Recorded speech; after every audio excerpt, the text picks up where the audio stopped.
Обеспечить стабильную работу и достойную заработную плату. Приблизить социальную поддержку к населению и сделать социальную помощь более адресной. Это не слоганы из далекого прошлого, как казалось бы, это реальные цели и задачи, которые сегодня перед тобой ставит Минтруд. О том, как они достигаются, каково возглавлять министерство с таким количеством социальных задач и, самое главное, как при таком графике оставаться мамой и женщиной, мы сегодня поговорим с министром труда и социального развития Якутии Еленой Волковой.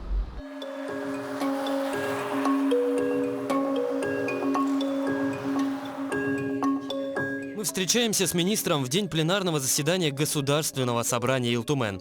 На повестке множество вопросов, которые напрямую касаются жителей Якутии. Один из них по линии Министерства труда и социального развития.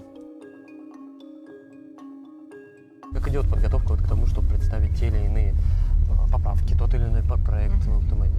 Ну, это вообще нормотворческая деятельность, это основная, конечно, деятельность вообще для органа исполнительной власти. То есть мы в целях совершенствования законодательства и в целях расширения, как я уже говорила, помощи, да, и возможностей для людей, попавших в какую-то, трудную жизненную ситуацию, во-первых, проводим, анализ текущего состояния, потребности, какая она сегодня имеется, и вырабатываем предложения для того, чтобы решить ту или иную проблему, в нашем случае социального характера. И при одобрении на уровне правительства наших предложений, как правило, мы обращаемся к главе республики, и, конечно же, правительство непосредственно, с обоснованием, что необходимо сделать то или иное, подготовить то или иное решение. После одобрения мы приступаем уже непосредственно к процессу разработки проекта нормативно-правового акта. Это могут быть законы республики, это могут быть указ главы, постановление правительства, то есть в зависимости от того, какое именно решение мы вносим. И начинается процесс непростой, процесс согласования.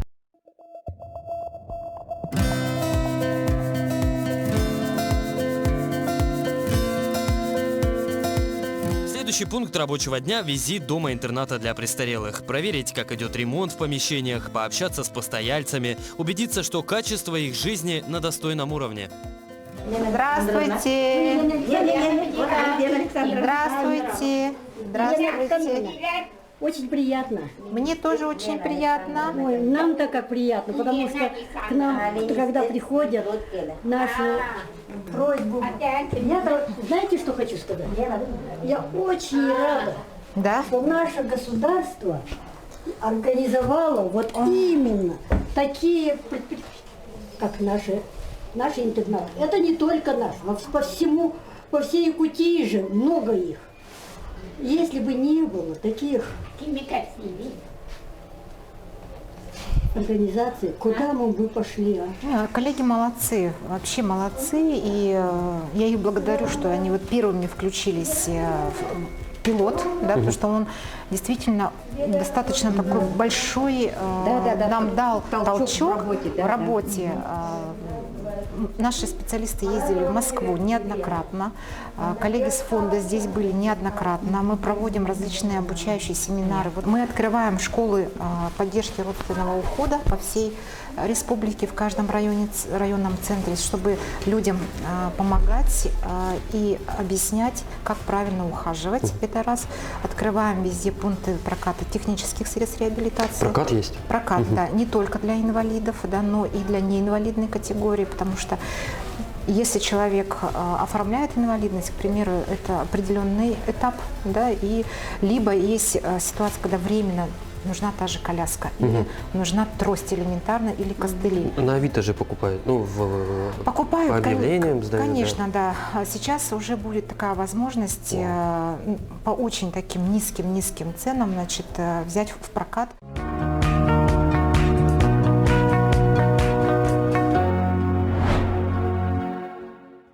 Лена Александровна, я для начала хочу вернуться в ваше детство. Вы себя помните маленькой? Кем хотели стать? Маленькой я не помню, честно говоря. Каких-то, может быть, конкретных таких не было, таких приоритетов, Но уже когда я в старших классах школы, тогда уже, конечно, тогда я определилась. Хотя получила образование не по своему тогдашнему желанию. Вот, и работаю по специальности, можно так сказать, но хотела быть я... Говорить? Конечно. Вообще я хотела быть журналистом. Вот. Работала, я в газете работала. У нас училась в школе, где был специализированный гуманитарный класс, и где у нас был отдельный факультатив. Вот. У нас был свой преподаватель, тогда известная Левина Людмила Николаевна. Вот. И газета «Эхо» недели тогда, они нас патронировали. Вот. Я училась в 26-й школе. И вот такое взаимодействие с городской газетой было. И несколько человек мы готовились. Ну, даже я скажу, 2 человека в итоге. И в последних классах школы мы готовились к творческому экзамену. Ага. Да. Это, ну, вы знаете очень хорошо, это подготовка статей различных. Вот. И не поступили, передумали. Да, я передумала. Отец мне сказал в конце 11 класса, для меня всегда был очень большим авторитетом, и в конце 11 класса он мне сказал: я думаю, что тебе нужно поступать на экономический. Ну и он привел определенные аргументы. Вот. Ну и я поступила на экономический факультет, институт тогда стал наш в Якутском государственном университете. Закончила и вот работаю. Ну и вот сегодня работаете, тем не менее, сегодня у Минтруда женское лицо, я не могу по-другому сказать. Как ощущаете, когда понимаете, что вы буквально в ответе за женщин, за пожилых, за детей? Какие ощущения, когда вот на плечах такого рода ответственность? Ну, это чувство большой ответственности. Не бывает страшно? Бывает. Как справляетесь с этим чувством? Ой, какой-то сложный вопрос. Как справляетесь? Но чувство ответственности, чувство большой требовательности к себе в первую очередь. И, соответственно, требовательность и ответственность к себе коллектива. Да. У нас такая команда работает, очень такая подобранная, сплоченная. Я бы хотела, наверное, сказать, что именно очень сплоченный профессиональный коллектив дает возможность дальше работать, если говорить, как вы справляетесь. Потому что это вот, благодаря большой работе, напряженной работе тех коллег, совместной, конечно же, которые работают рядом с тобой. Далее мы перемещаемся в Республиканский центр содействия семейному воспитанию, или по-простому «Дом ребенка». Рассчитан он на 80 мест, а основной упор в работе на возвращении детей в собственные семьи. Одно из таких возвращений нам и удается застать в ходе визита. Что случилось? Почему попали сюда?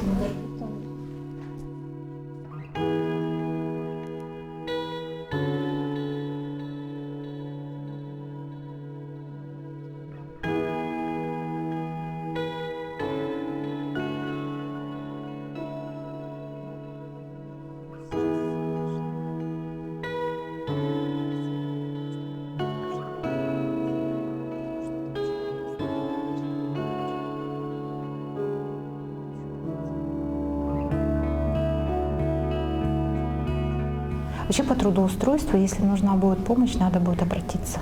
Можно через центр, можно на нас напрямую тоже выходить. Так что вы давайте это. Ребенок так, хороший. Нарьяна, да? Нарьяна. Плакала, что ли?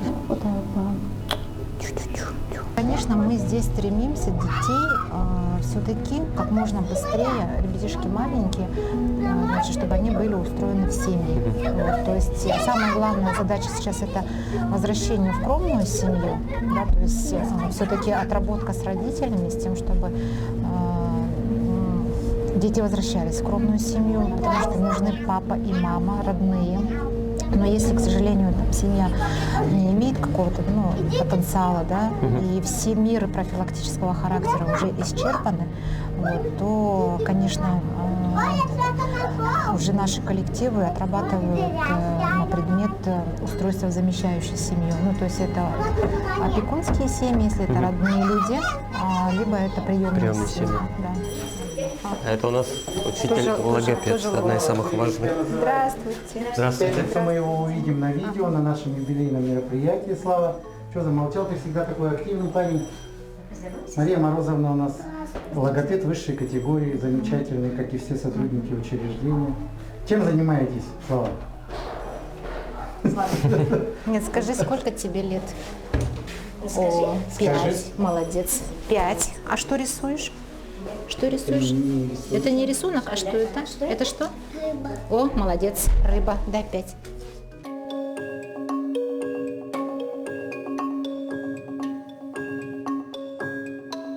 Важная часть работы министра – планерки, совещания и встречи с коллективом министерства. Таких в день может быть от 10 и более. Елена Волкова отмечает, коллектив большой и сплоченный, ведь иначе невозможно достичь главной цели. Мы встречались у Георгия Михайловича.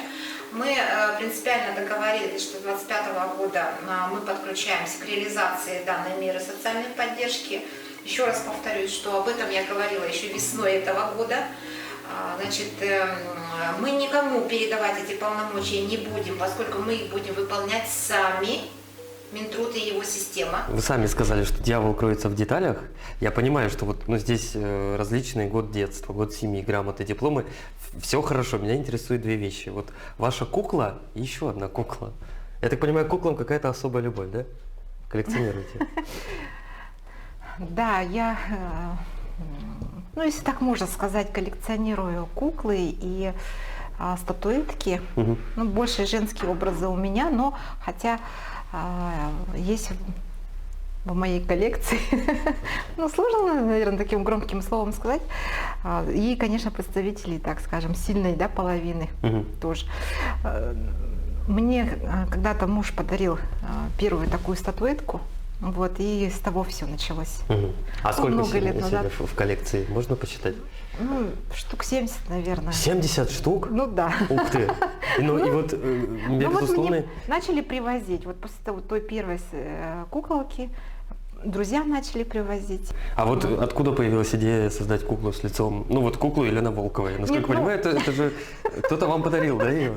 История об этом умалчивает, да, конечно. Это подарок. Елена Александровна, еще вот два дракона, которые есть, они здесь тоже выбиваются из общей гаммы. Ага. Это игрушки, это нам бывает, когда мы посещаем наше учреждение, ребята то, что делают своими руками, наши воспитанники дарят, бывает. Очень приятно, конечно, я когда с районов приезжаю, обязательно ставлю сюда, чтобы они были на самом видном месте. Да. Но в том числе их делают на таких мастер-классах, в которые мы с вами сегодня поедем, да?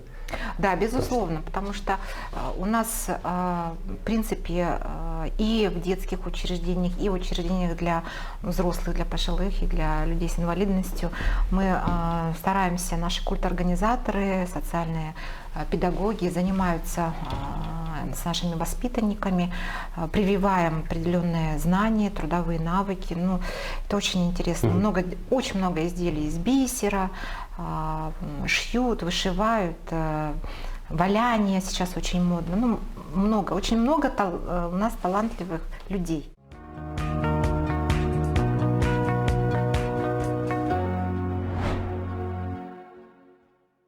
Раз уж мы говорим про семью, а у вас у самой как находится время уделить время семье? Время на семью? График же просто убийственный, я, наверное, если не буду скромничать, если скажу так. И не ошибусь, наверное. Сложный вопрос, конечно, в части самого времени. Да? Конечно, график достаточно сложный.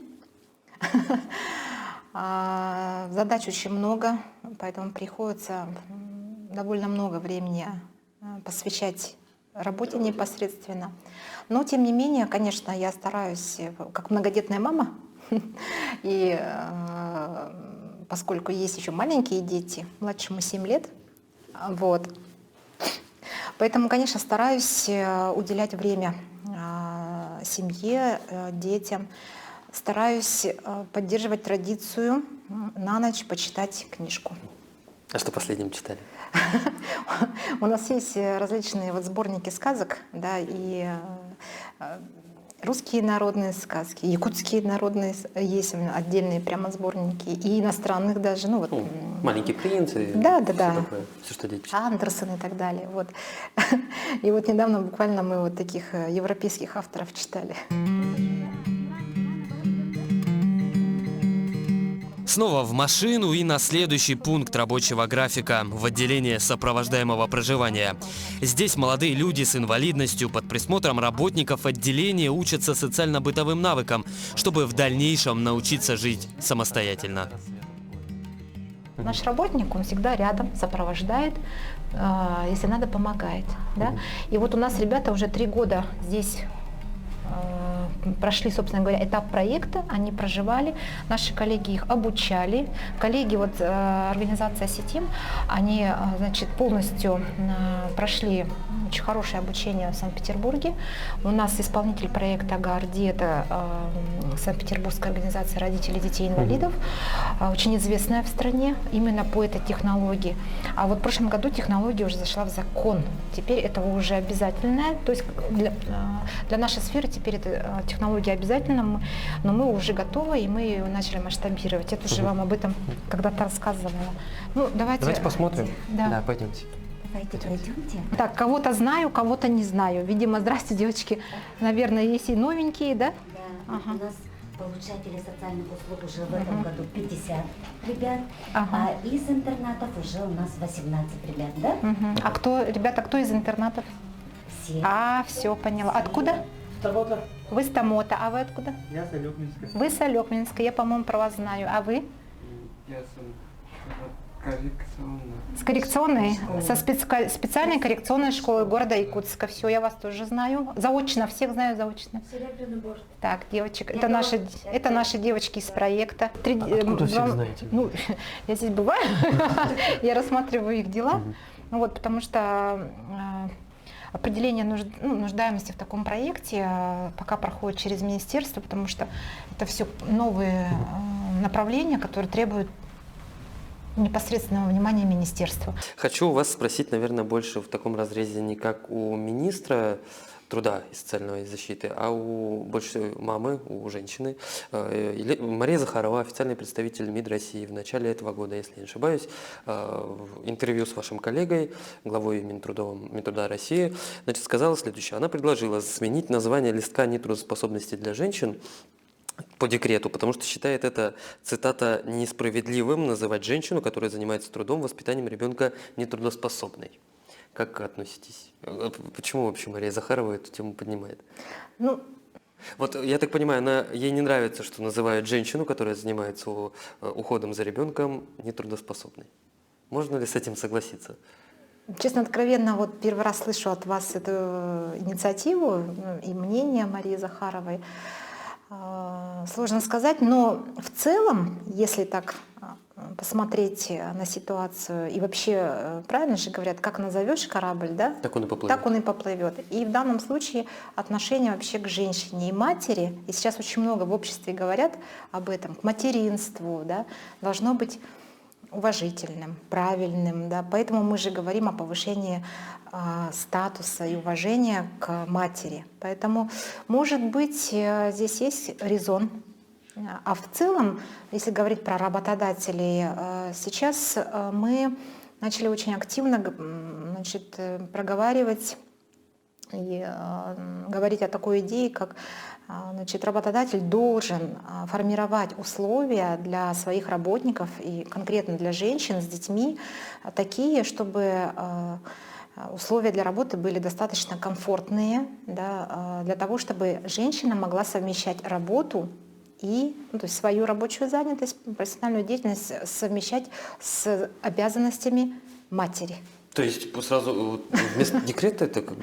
Но это не вместо декрета, это могут быть различные корпоративные программы, когда мама выходит из отпуска по уходу, помочь таким мамам в реализации ее семейных, родительских, в первую очередь, обязанностей. Да? Значит, ряд работодателей обращают внимание на создание условий, даже организуют какие-то, значит, группы, чуть ли не ясельные у себя, ну это, конечно, касается больших корпораций, компаний, значит, переводят женщин на гибкий рабочий график.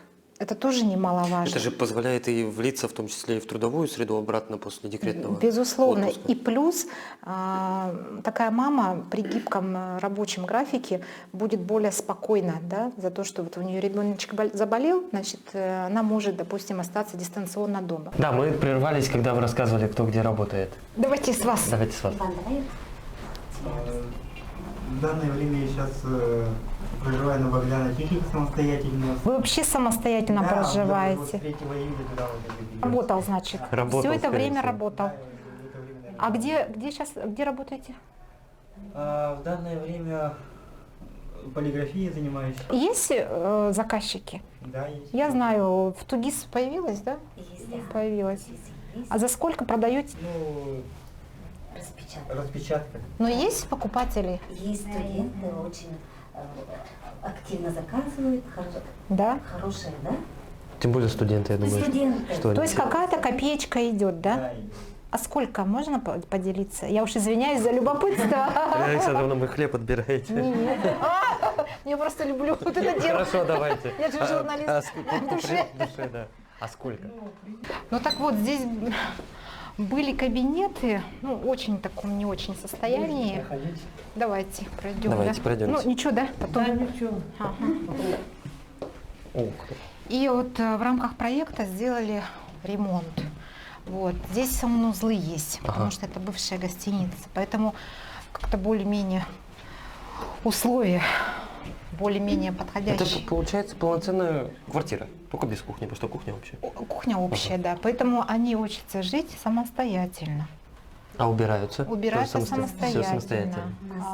Готовить самостоятельно. Привитие трудовых навыков, мастерская, обучение в техникуме, и коллеги подбирают работу, помогают найти работу. Лена Александровна, раз мы говорим про труд, давайте дальше про труд продолжим. Ситуация следующая. 22-й год наступает, у нас санкции, у нас уходит множество различных работодателей. Как так получилось, что мы не только у себя сохранили количество рабочих мест, но еще и не прибавили показателей по уровню безработицы? Это же какой-то нонсенс. Вы знаете, ну, санкции и вообще вот эти экономические вопросы, да, это всегда вопрос возможностей, да, возможностей для организации предприятий внутреннего рынка выстрелить, что называется, да, и много же говорим про импортозамещение и так далее. Это во-первых. Во-вторых, сейчас вообще по всей стране наблюдается следующая картина. Она связана как раз вот с проблемами демографическими, поскольку у нас наблюдается, значит, в принципе, в целом по стране уменьшение численности населения, уменьшение численности трудоспособного возраста. Это говорит о том, что мы сталкиваемся уже с проблемами нехватки рабочих рук. Вот, поэтому то предложение на рынке труда, оно гораздо больше на сегодня фактически, если посмотреть по количеству рабочих мест, нежели количество самих непосредственно, да, людей, которые готовы и могут предоставить, соответственно, вот эти рабочие руки.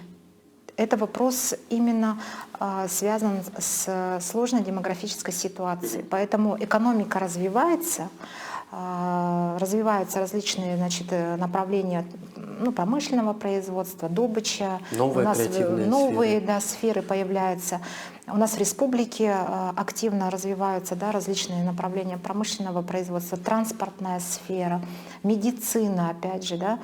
При этом по данным сферам наблюдается стабильная нехватка рабочих рук.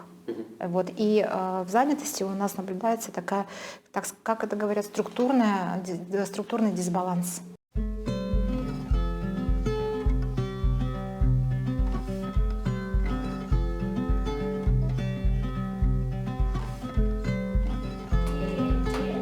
Первый самостоятельный поход в магазин, нарезка хлеба, загрузка белья в машинку для стирки – казалось бы, обычные вещи для нас, но не для особенных детей. Именно таким навыкам учат их в первой тренировочной квартире для людей с психоневрологическими нарушениями, которая открылась в августе 2022 года в Якутске. Он и становится последним пунктом нашего рабочего дня. Вот выделили именно отдельное помещение под мастерскую. Ага. То есть это своего рода первого такого формата. То есть уже изначально задумывая, когда вот это строительство здесь? Не, это мы отдельно помещение. Отдельное отдали, помещение. да. Ага, внутри вот комплексного центра мы выделили помещение, чтобы прям мастерская была, только мастерская. Посмотрите, там девочки шьют. Постельное белье. Здравствуйте. Ой, привет. Привет. Скажите, да, что Привет. Ты мне не пишешь больше, да? Настя пишет. Настя пишет. Настя мне нашла меня в Телеграме, и мы иногда с ней переписываемся. Здравствуйте, ребята. А здесь глина. Ага. Мы рассказывали, и всего работают 10 ребят центра занятости получают зарплату и 13 ребят золото Сельгдара. На соглашение А, золото вот то, что Сельгдара вчера получают рассказывали. зарплату. Тоже так же. До обеда 4 часа, после обеда 4 часа уже другая группа. То есть по 4 часа они здесь. Это вот все готовые изделия, Вот да? готовые изделия, которые вот... Слушайте, шикарно. Класс, класс. Как убедить молодых людей, что труд, работа сегодня необходимы? Я понимаю, раньше вот с течением времени появлялись какие-то новые соцсети, все хотели быть там блогерами, инфлюенсерами. Сейчас как бы все это обратно свернулось, и люди как будто бы не знают, кем они хотят быть, когда банальные школы выпустятся. Вот как донести молодым людям, что работать нужно? Или не нужно доносить, но уже сами идут? Ну, во-первых, это воспитательный аспект. Каждый родитель своим примером, да, вообще всегда только своим примером. Да. Я думаю, возможно перенять какой-то вот опыт и двигаться так дальше, да, по жизни.